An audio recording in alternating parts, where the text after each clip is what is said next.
오늘 말씀의 제목은 하나님만 바라보자라는 것입니다. 우리 말씀의 제목 한번 따라서 고백합니다. 하나님만 바라봅시다. 하나님만 바라봅시다.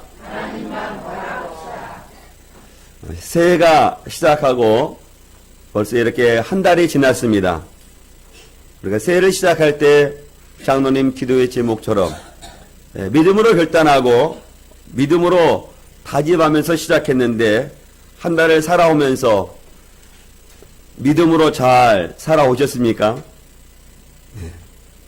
믿음으로 열심히 살아가고자 노력했고 신앙 속에서 열심히 살아가고자 결단하며 살아가기 때문에 한 달을 살아오면서 여러분의 삶이 잘 풀리던가요? 혹여 믿음으로 결단하고 믿음으로 살아가고자 힘쓰고 애써도 성도들에게 답답한 일을 당할 때가 있고요. 일이 잘 풀리지 아니할 수도 있습니다. 오늘 시인은 오늘 우리가 믿음으로 살아가는 이 세상 속에서 답답한 일을 당하고 믿음의 경건한 삶으로 살아간 일을 있을 때에도 공경에 처할 수 있다라고 말하고 있습니다. 답답한 일이 있을 때, 공경한 일이 있을 때 시인은 우리들에게 권면하고 있는 것은 그것은 하나님을 바라보라는 것입니다. 제가 온천학교에 청빙을 받아오면서 한 달이 지났는가요? 한 몇 분들이 저를 찾아오셔서 말씀하시는데 오직 하나님, 어떤 상황이 있어도 하나님만 바라보고 목회하십시오 라는 권면의 말씀을 들었습니다.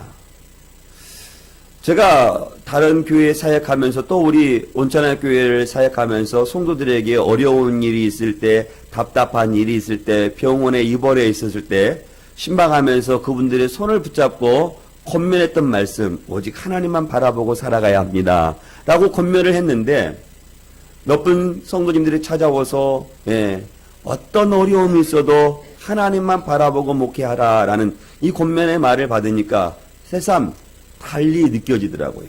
그렇구나. 어떤 어려움이 있어도 하나님만 바라보고 살아가야 되는구나 라는 것을 제가 그 통해서 깨달았습니다. 사실 하나님을 바라보고 살아간다는 것, 보이지 아니하는 사람들, 보이는 권세, 보이는 재물을 의지하지 않고 하나님만을 바라보고 살아간다는 것은 그렇게 쉽지는 않습니다.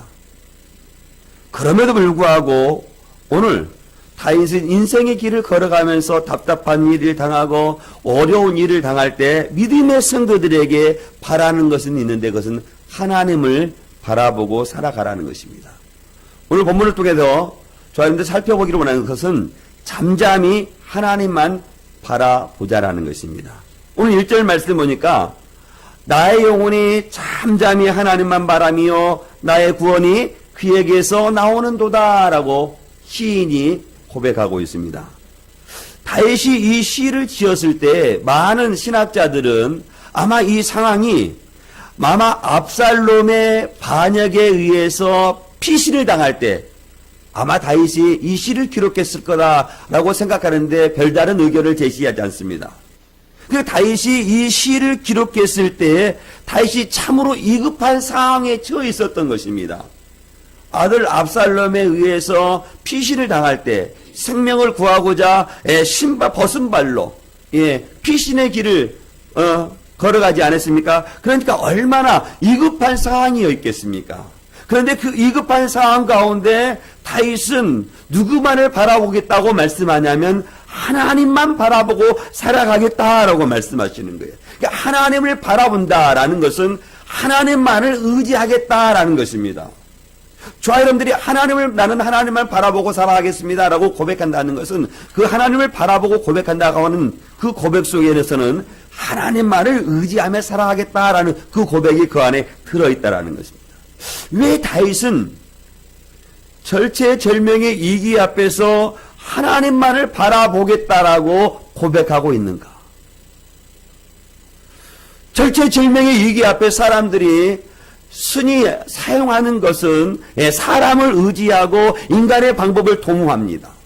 자신의 경험을 가지고 오고 사람의 인맥을 찾아서 자신의 처한 상황을 어떻게 해결해 보려고 하는데, 왜 다윗은 사람들이 찾는 그 방법을 찾지 않고 왜 하나님만을 바라보고 하나님만을 의지하고 하나님 앞에 자신의 모든 것을 다 맡긴다고 고백할까?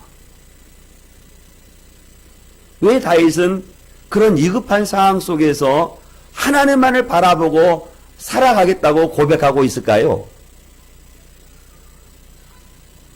다윗은 어쩌면 이전에 사울 왕을 통해서 여러 가지 많은 어려움을 당했을 것입니다. 우리가 이미 사무엘서를 통해서 우리가 알 수 있지 않습니까? 엔기디 동굴에서 사울의 옷자락을 벨 때 하나님께서 그를 어떻게 지켜주셨는지, 하나님이 다윗의 반석이 되어주셨는 것을 경험했을 겁니다. 또 십황무지에서 사울을 충분히 죽일 수 있음에도 불구하고 사울이 가지고 있는 물병과 창을 가지고 왔을 때 하나님께서 다윗의 요새가 되어주시고 구원자가 되시는 것을 경험했을 거예요. 그 모든 경험을 다 한 후에 자신이 오직 하나님만을 의지하며 살아가겠다는 사실을 그런 인생의 경험을 통해서 경험된 거예요. 그래서 지금 다윗 아들의 압살롬의 반역의 상황에 있었을 때에도 인간의 방법을 도모하지 아니하고 오직 하나님만을 바라보겠다라고 고백하고 있는 것이 아닌가. 사랑하는 성도 여러분, 다윗은 자신의 삶을 통해서 하나님의 구원자가 되어주시고 하나님의 요새가 되어주시고 하나님께서 구원의 뿌리 되심을 그는 인생의 경험을 통해서 이미 체득된 사람입니다. 그래서 하나님만이 자신의 생사 여탈권을 가지고 있으신 분이 하나님만이라는 것을 알고 계시는 거예요. 그래서 그 하나님만을 바라보고 살아가겠다라고 말씀하고 있다는 것입니다.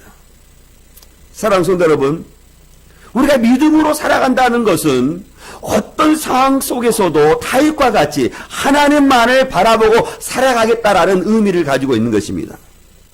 그러나 저와 여러분들이 믿음으로 살아간다고 고백하면서 믿음으로 살아간다고 삶의 현장에서 하나님을 바라보지 못하고 살아갈 때가 종종 있습니다.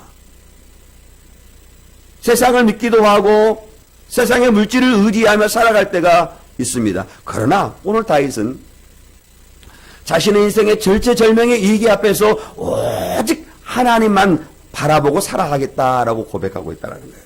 저는 우리 믿음의 성도님들도 오직 하나님만을 바라보고 살아가는 우리 믿음의 소리 다 될 수 있기를 주의 이름으로 축원드리겠습니다.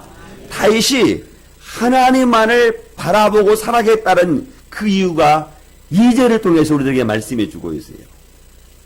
다윗은 2절을 통해서 오직 하나님만이 자신의 인생에 있어서 반석이 되어주시고 오직 하나님만이 자신의 인생에 있어서 구원자가 되어주시고 오직 하나님만의 인생의 험한 파고 속에서 하나님이 요새가 되신다는 것을 경험한 겁니다. 그리고 그 하나님 앞에 하나님을 바라보고 살아가겠다고 고백하는 거예요. 우리 2절 말씀 같이 봅니다. 시작. 오직 그만이 나의 반석이시요 나의 구원이시요 나의 요새이시니 내가 크게 흔들리지 아니하리로다. 오늘 다윗은 절박한 상황 가운데 요동치지 않겠다라고 말씀하고 있어요. 왜냐하면 오늘 2절의 말씀과 같이 오직 하나님만이 나의 반석이시고 오직 하나님만이 그의 구원자가 되어주시고 하나님만이 그의 요새가 되어질 것을 알았기 때문에 하나님만을 바라보고 살아가겠다라고 말씀하시는 것입니다. 다윗은 그가 하나님이 반석이 되어주시고 요새가 되어주시고 구원자가 되신다는 사실을 방금도 말씀드렸지만 아마 사울을 통해서 많은 것들을 경험했을 겁니다. 인생의 여러분 어려움 앞에 사울이 다윗을 향해서 창을 던졌을 때 하나님께서 그의 반석이 되신 것을 그는 경험했을 거예요. 어떤 어려움이 있을 때 하나님께서 반석이 되어주셨다는 사실을 경험하는 거예요. 다윗의 원수들이 사방으로 우겨쌈을 당해도 오직 하나님께 구원이 있고 오직 하나님이 반석이 되어주시고 오직 하나님이 요새가 되어진다는 사실을 다윗은 경험한 겁니다. 그래서 그 하나님을 바라보고 어떤 어려움이 그의 인생에 휩싸이고 에워 둘러싼다 할지라도 수많은 대적이 다윗을 진치고 둘러싼다 할지라도 뭐라고 말하자면 흔들리지 아니하겠다. 하나님을 바라보는 그 믿음을 흔들리지 아니하겠다라고 말씀하시는 거예요.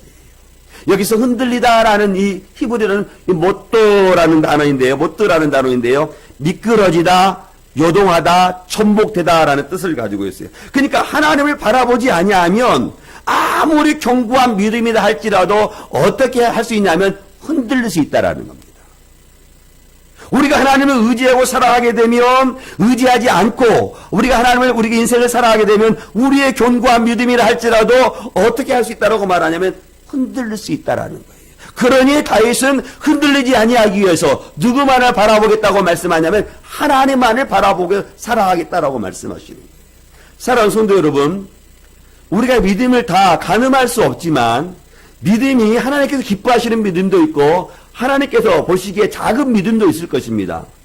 그러나 우리가 하나님 보시기에 아무리 큰 믿음, 칭찬할 만한 믿음이 있다 할지라도 그 순간 인생의 흔들림 앞에 하나님을 바라보지 아니하면 그 믿음도요 어떻게 될 수 있냐면요 흔들 수 있는 거예요. 그러나 하나님 보시기에 그 믿음이 작은 믿음이라 할지라도 그 인생의 파고 앞에 하나님을 바라보면 그 작은 믿음이라 할지라도 흔들리지 아니할 수 있음을 오늘 시인은 우리들에게 말씀하고 있는 것입니다.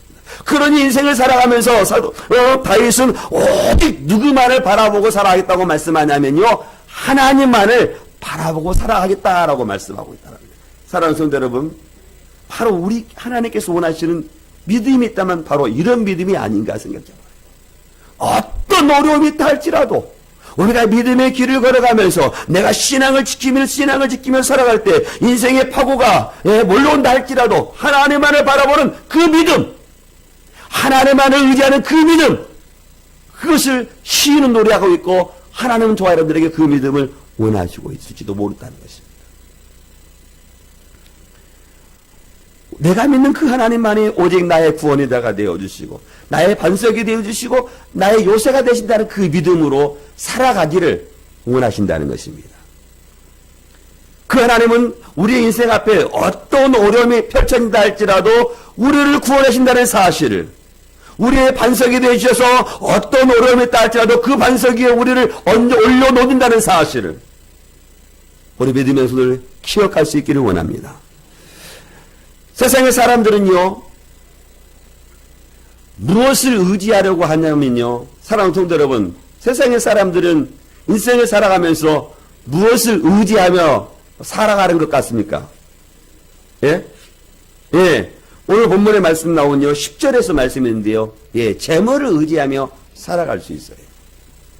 재물만 의지하며 살아가려고 하는 것이 아니라 오늘 9절의 말씀과 같이 사람을 의지하며 살아가려고 할 수도 있습니다.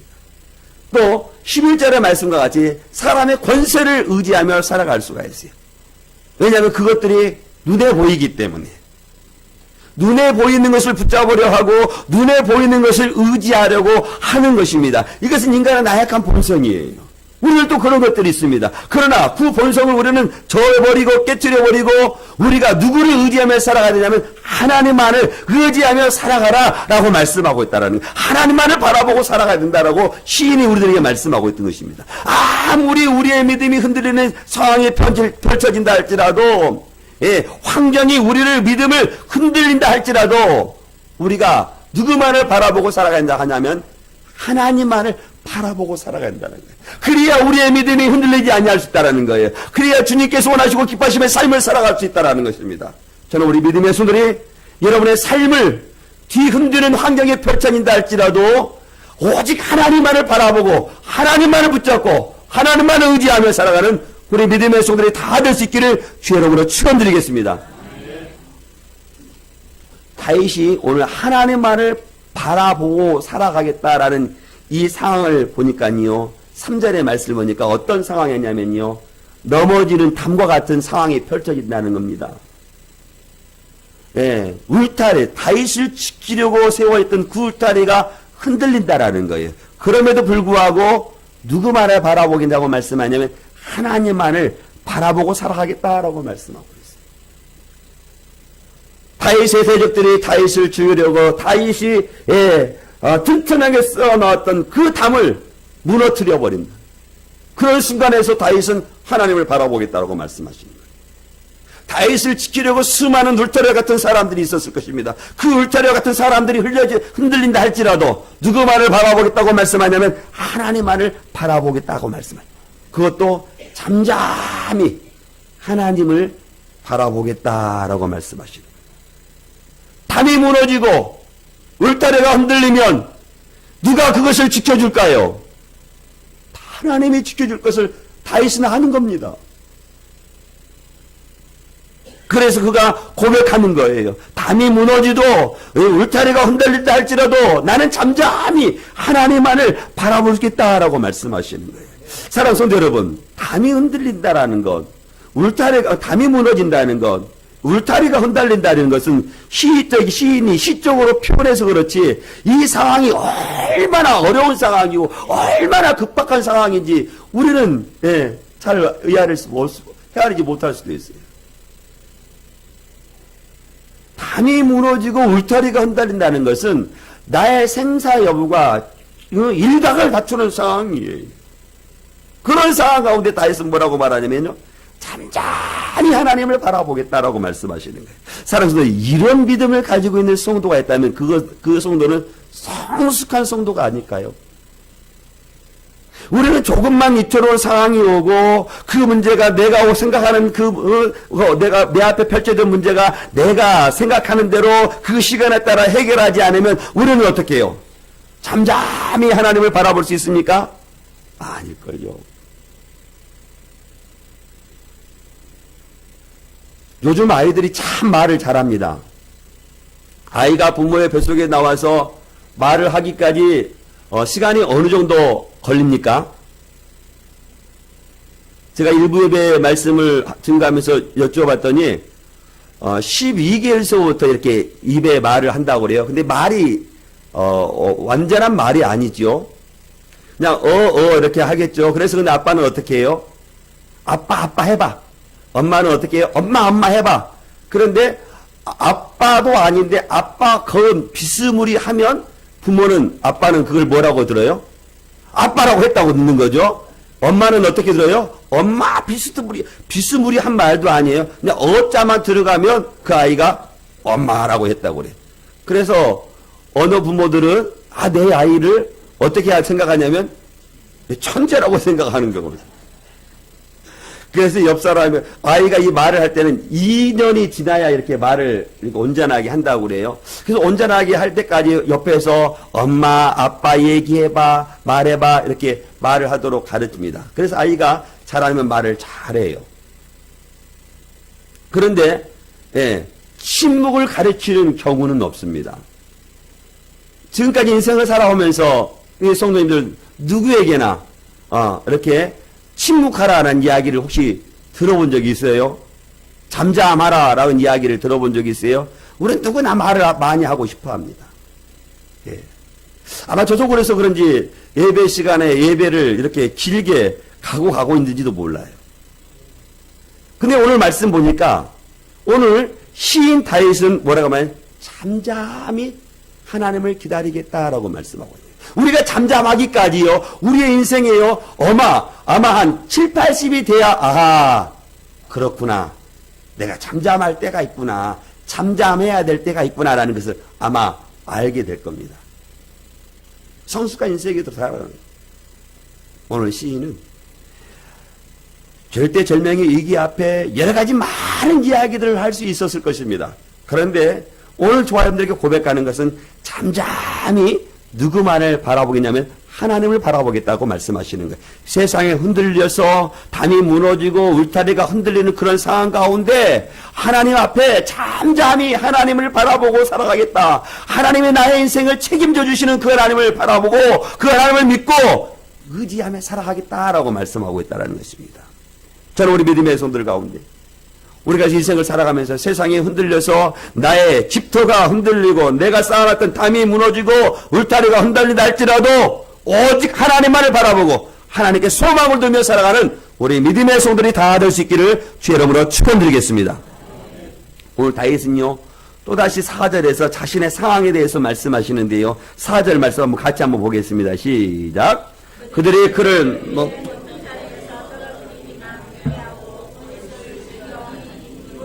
축복이요 서구로는 저주로다. 다윗의 대적들이 다윗을 그 왕위에서 떨어뜨리려고 하면서도 입으로는 뭐라고 말하냐면 무엇을 말한대요? 듣기 좋은 축복의 말씀을 하면서도 속으로는 어떤 이야기를 한다는 거예요. 속으로는 뭐라고 말하냐면요 저주를 말한다고 말씀하시는 거예요. 입으로는 축복을 말하면서 속으로는 다윗이 넘어지도록 저주하고 있다는 것입니다.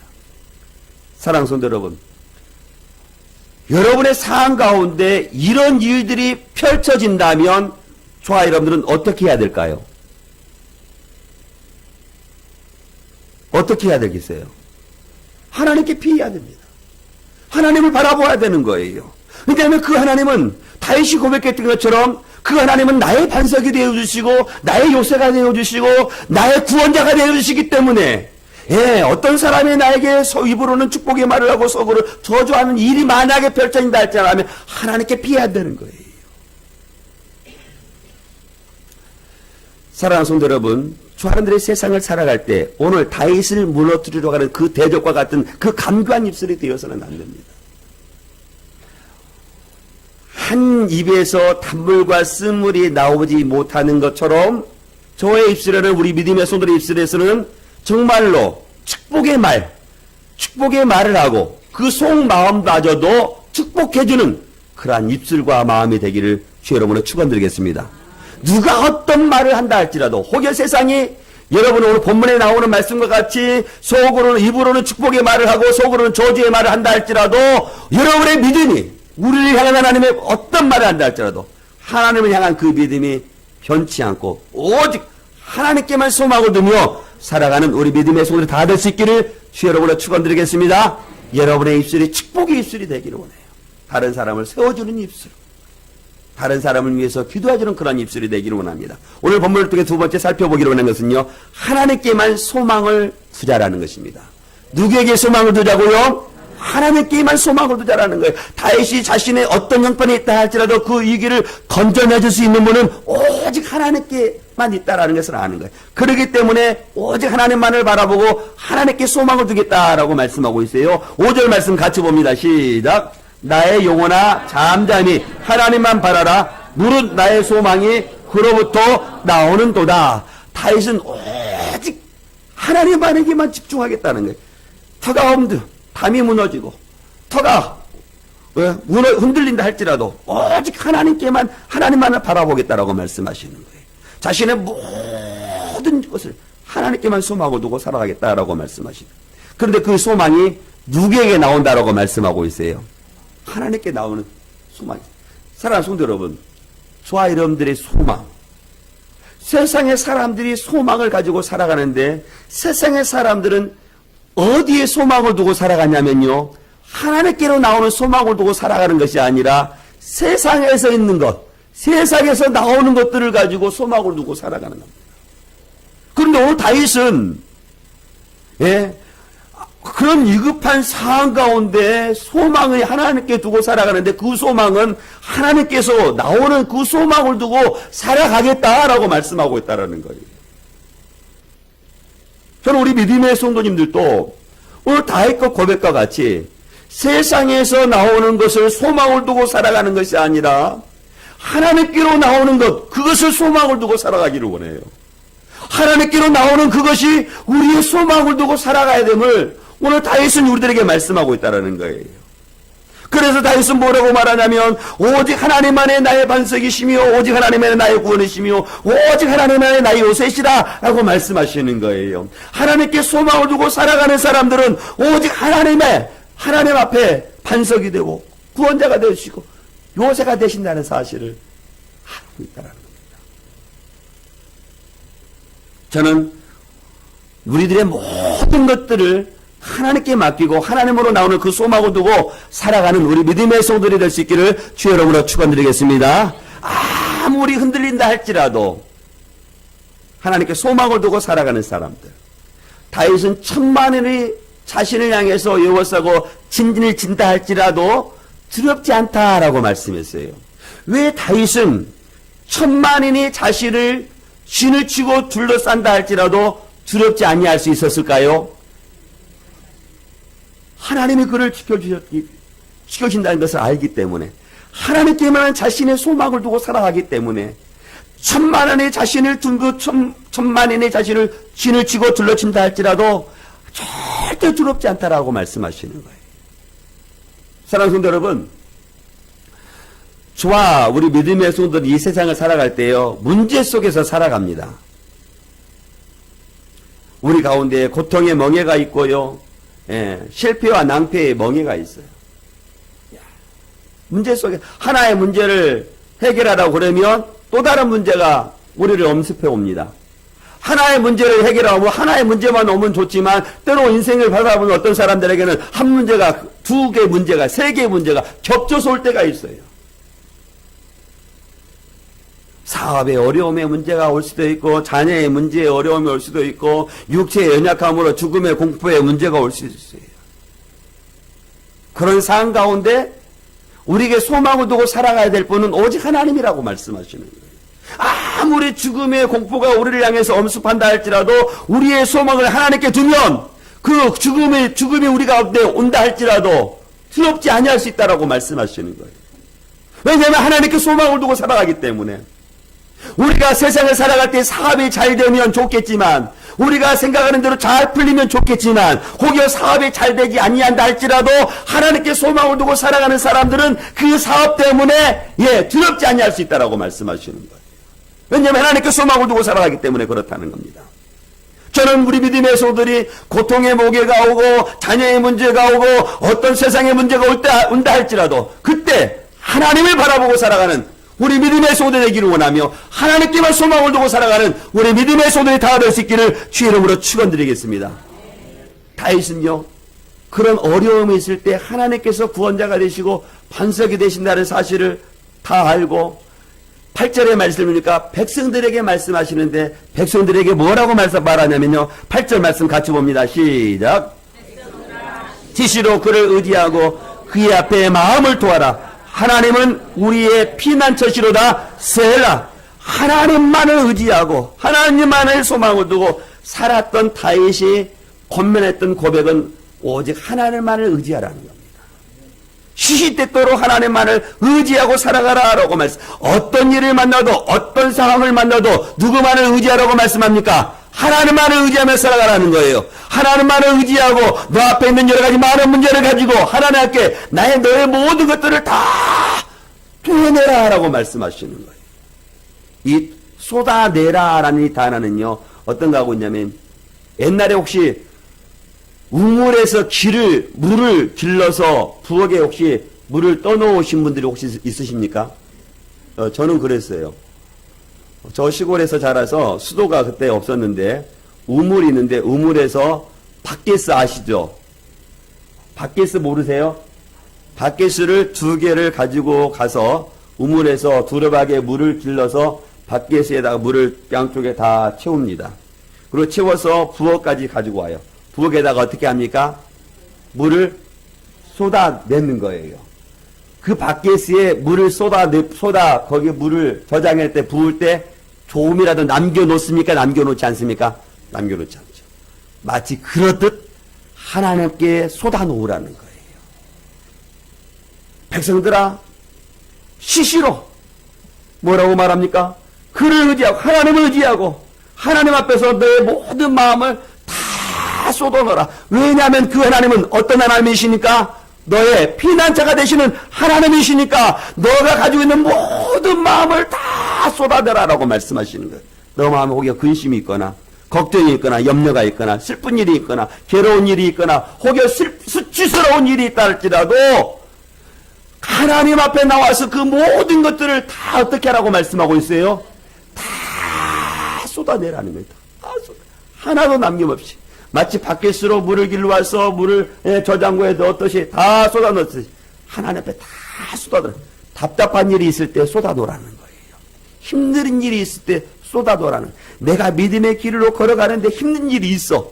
그러면 그 하나님을 의지하고 하나님께 내 모든 것들을 다 쏟아달라는 거예요.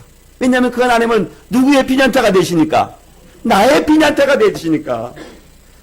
그 모든 것들을 다 쏟아놓으라고 말합니다.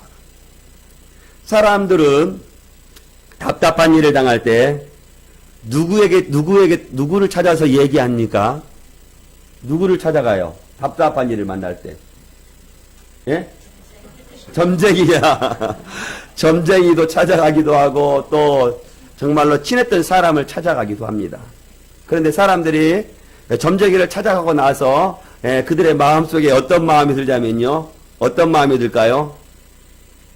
괜히 복채가 아깝다는 생각이 들어요. 후회합니다. 사람들을 찾아가서 사람들의 내 이야기를 내가 이야기를 하는데 내 모든 것들을 다 쏟아놓는데 그 사람이 말을 듣는 사람이 진정성이 없이 들어. 그러면 어떻게 합니까? 얘가 돌아와서 괜히 말했다. 후회합니다. 그러나 하나님은요.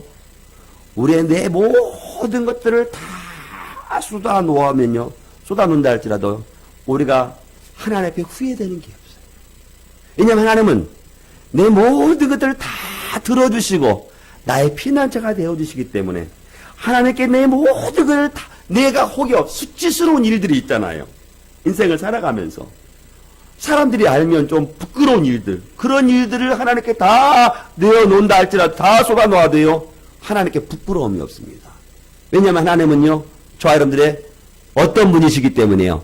피난처가 되어주시기 때문에 그 하나님께 내 모든 것들을 다 쏟아놓으라고 다윗이 그의 백성들에게 말하는 거예요. 다윗이 이렇게 말할 수 있었던 것은 다윗이 하나님께 자신의 모든 것들을 다 쏟아놓았을 때 하나님께서 어떻게 자신을 지켜주셨고 어떻게 하나님께서 인도해 주셨는 것을 알기 때문에 그의 백성들에게 하나님을 의지하고 하나님께 내 모든 것들을 다 쏟아놓으라라고 말씀하시는 거예요. 사랑하는 성도 여러분, 사실 인간이 참 위대한 것 같지만 참 나약하게 그지없습니다.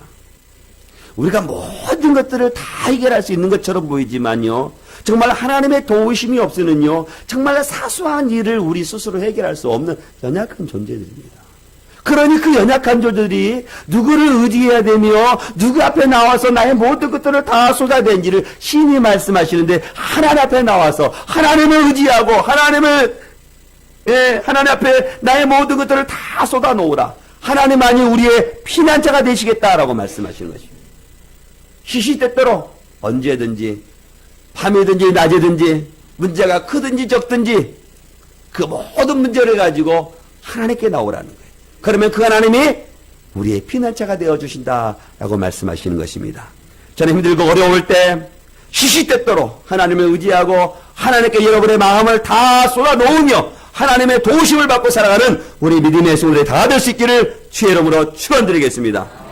오늘 본문을 통해서 세 번째 살펴보기를 원하는 것은요.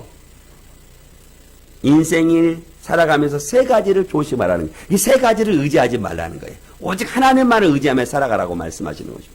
첫 번째로 우리가 의지하지 말아야 될 것은요. 9절 말씀 보니까요. 누구를 의지하지 말라고 말하는 거예요. 무엇을 의지하지 말라고 말하는 것 같아요. 사람 의지하지 말라는 거예요. 사람의 입김이 어떻다고 말씀하고 있어요? 사람의 입김이 어떻다고 말씀하고 있어요? 예? 심히 가볍다라고 말. 이게 사람의 입김이라는 것은 이게 그 사람이라고 말하는 이게 귀한 자나 천한 자나 권세를 가지고 있는 자나 권세를 가지고 있지 않은 자나 권력을 가지고 있는 자나 재물을 가지고 있는 거나 재물을 가지고 없는 사람이나 그 모든 입술은 어떻다라는 거예요? 가볍다라는 겁니다. 그러니까 사람을 의지하지 말라는 거예요. 사랑하는 성도 여러분, 여러분이 입김이 있잖아요. 지금 추우니까 밖에 나가면 후 하고 불면 무엇이 나가요? 입김이 나가죠. 그 입김을 저울에 달 수 있을까요? 없을까요? 저울에 단다 한들 그 저울이 움직이지가 않습니다. 저희 시골에 200kg 다는 저울이 있어요. 아마 시골에 사시는 분들은 그런 저울들이 집에 있을 수 있습니다. 그 저울에 50kg, 이렇게 동그랗게 50kg 넣기도 하고, 저울이 이렇게 있잖아요. 50kg 넣고, 여기서 이렇게 은금으로 무거운 것을 이렇게 하죠. 근데 입김을 그 저울에 달아놓고 몇 그램, 몇 킬로 나가는지 달아볼 수 있어요? 없어요. 사람이 그렇다는 겁니다. 아무리 권세를 가지고 있거나, 아무리 재물을 가지고 있거나, 아무리 명예를 가지고 있어도 사람의 입김은 그렇게 가볍다라고 말씀하시는 거예요. 그렇게 사람을 의지하지 말고 누구를 의지하라고 말하고 있습니까? 하나님을 의지하라고 말하고 있는 거예요. 사람은요, 믿음의 대상이 아닙니다. 사람은요, 의지의 대상도 아니에요. 사람은요, 어떤 사람입니까? 어떤 분입니까? 돌보아줘야 돼요. 붙들어줘야 될 대상이에요. 사람 의지하고 살아가다가 낭패 온 사람 많이 있습니다. 사람 의지하지 말라는 거예요. 믿음의 사람들, 믿음의 성도들도 이 험한 세상 살아갈 때 사람 의지하지 말라는 거예요. 오직 누구만을 의지하며 누구만을 의지하며 누구만을 붙들고 살아가라고 말씀하시는 거예요. 하나님만을 붙들고. 그러면서 오늘 두 번째, 또 어떤 것을 의지하며 살아가지 말라고 말하냐면 10절 말씀 보니까 무엇을 의지하지 말라고 살아가는 것 말씀은처럼 보여요. 재물 의지하지 않으며 살아가지 말라는 거예요. 이 세상은 참으로 요란합니다. 성도들을 위험으로 빠뜨리게 하는 것들이 참으로 많이 있어요. 넘어지는 탐, 흔드는 울타리 같은 성도들, 아예 성도들을 망하게 하려고 하는 사람들도 있어요. 세상에 어떤 것보다도 어떤 것이 물질을 의지하고 살아가는 것들입니다. 사람이요, 세상을 살아가면서 열심히 돈을 버는데 그 돈이 은행에 차곡차곡 쌓여지면요, 그게 재미가 있습니다. 그치요? 우리 성도님들 통장에 재물을 쌓아가 본 적이 없군요. 10만 원을 모으고요, 10만 원을 모을 수 없는 사람이 자기 통장에 어렵게 힘들게 살아가면서 100만 원을 딱 모았어요. 그 기분이요, 얼마나 큰지요. 그런데 우리의 경제 단위가 10만 원이 단위도 그렇지 세상의 사람들은 그 돈의 잔고가 얼마나 크겠어요. 그러면요, 그게 얼마나 힘이 되겠어요. 늘어나는 것도 있지요. 그런데요, 세상의 사람들은요, 그것이 늘어나면 늘어날수록요, 그것을 의지하고 싶어 합니다. 요즘같이 황금만능주의, 돈이면 안 되는 것이 없다고 생각하며 살아가는 이 세상 속에서 재물을 모으려고 하는 이 사람들이 재물을 모으는 것이 잘못된 게 아닙니다. 재물을 모아야 될까요? 모으지 말아야 될까요? 재물을 모아야 됩니다. 근데 재물을 의지하고 살아가는 것이 잘못됐다는 거예요. 재물을 의지하며 살아가지 말라는 겁니다. 하나님을 의지하고 살아가야 되지 재물 의지하며 살아가서는 안 된다라고 말씀하시는 거예요. 재물로 돈으로 안 되는 것이 없다고 하는 세상이 살아갑니다. 정말로 그러는 것 같아요. 돈이면 안 되는 것이 없는 것 같아요. 그러나요, 돈이면 안 되는 것이 있습니다. 그것은 무엇인지 아십니까? 생명. 사람의 생명. 사람의 생명은 어찌할 수 없어요. 돈이 가지고 있다 하더라도. 그러면요, 사람의 생명을요, 붙잡고 있는 분이 누구십니까? 하나님. 하나님 의지하고 살아가라는 거예요. 물질 의지하며 살아가라고 말씀하신 것이 아니에요. 예, 탈취한 것으로 허망해지지 말고 재물로 들어가도 거기에 마음을 두지 말라. 재물은 모으라. 그러나 그 재물을 의지하며 살아가지 말라는 거예요. 저는 우리 믿음의 소들이 삶의 현장에서 열심히 살아가셔서 여러분의 재물이 더 많아지기를 원합니다. 그러나 그 재물 때문에 하나님을 의지하는데 하나님을 의지하는데 그것이 방해가 된다면 저는 그것 결코 하나님 기뻐하시는 게 아니에요. 저는 어떤 일이 있다 할지라도 하나님만을 의지하며 살아가는 우리 믿음의 성들이 될 수 있기를 주 여러분으로 축원드리겠습니다. 재물 때문에 하나님을 의지하는 것에 마음 빼앗기지 말고 오직 하나님을 의지하며 살아가야 돼요. 오늘 11절 말씀 보니까요, 세상에 살아가면서 또 무엇을 의지하지 말라고 말씀하냐면요, 무엇을 의지하지 말라고 말씀하시는 것 같아요. 권력, 권세. 우리가 세상을 살아갈 때 흔히 의지하고 싶은 것들이에요. 사람 의지하고 싶죠. 재물 의지하고 싶죠. 권세 의지하고 싶은데 세상 살아갈 때 하나님을 믿으며 살아가는데 담이 무너지고 울타리가 흔들린다 할지라도 그때 사람 의지하고 싶잖아요. 재물 의지하고 싶잖아요. 권세 의지하고 싶잖아요. 그걸 붙잡지 마라. 누구 붙잡으라는 거예요? 하나님 붙잡으라는 겁니다. 모든 권세는 다 누구에게서 나옵니까? 하나님께서 가는 거예요. 하나님께서 허락하시지 않으면 어떤 사람이라도 그 권세를 누릴 수 없어요. 그런데 그 권세를요, 그 권세를 하나님께서 쥐어주시는 그 권세를 세상의 사람들이 잘 활용해야 됩니다. 지난 주일인가요?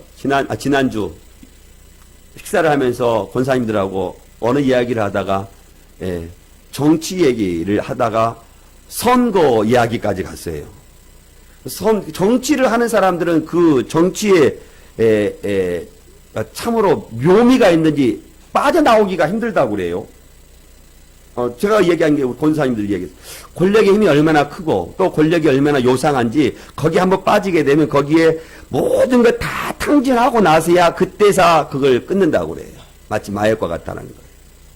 그럼에도 불구하고 그 권세에 의지하지 말라는 거예요. 하나님만 의지하며 살아가라고 말씀하시는 것입니다. 왜냐하면요, 12절 말씀이니까 주께서 각 사람이 행한 대로 다 어떻게 하시겠다고 말씀합니까? 다 갚으시겠다고 말씀하시는 거예요. 사람 의지하고 살아가는 사람에게는 하나님께서 그 사람에게 합당한 것들을 갚아주시겠다고 말씀하시는 거예요. 하나님 의지하고 살아가는 사람들에게는 그에 합당한 것들을 하나님께서 갚아주시겠다고 말씀하시는 거예요. 반석이 되어주시고 요새가 되어주시고 구원자가 되시겠다고 말씀하시는 거예요. 하나님 의지하고 살아가는 사람들에게는. 사랑하는 성도 여러분, 오늘 시편 기자는 자신의 삶이 참으로 답답하고 참으로 힘든 상황이 펼쳐진다 할지라도 오직 잠잠히 하나님만을 바라보겠다라고 우리들에게 고백하고 있습니다. 연초에 우리 믿음의 성도님들 믿음으로 살아가겠다고 이렇게 다짐을 했고, 또 그 믿음 속에서 살아오고 있습니다. 때로 한 달을 살아오면서 믿음을 지키고 신앙 속에 살아가면서 답답한 일을 경험할 수 있을 것입니다. 또 남은 11월 달을 어쩌면 또 우리가 답답한 일을 당할 수도 있어요. 시인이 고백했던 것처럼 마치 우리의 담이 무너질 것 같은 그런 일들을 우리는 경험할 수 있을 것입니다. 마치 우리의 울타리가 흔들리는 그런 위급한 상황을 우리는 만날 수 있어요. 그때 시인은 우리에게 말합니다. 그때 세상의 것을 의지하지 말고 오직 하나님만을 바라보고 하나님만을 소망을 두고 살아가라라고 말씀하고 있는 것입니다. 저는 우리 믿음의 손들 올 한해 살아가면서 힘든 일이 있고 어려운 일이 있다 할지라도 오직 하나님만을 의지하고 하나님 앞에 힘들고 있는 모든 일들을 다 쏟아놓으며 살아가는 우리 믿음의 손들이 다 될 수 있기를 주의 이름으로 축원드리겠습니다. 축원드립니다. 우리 같이 기도하겠습니다.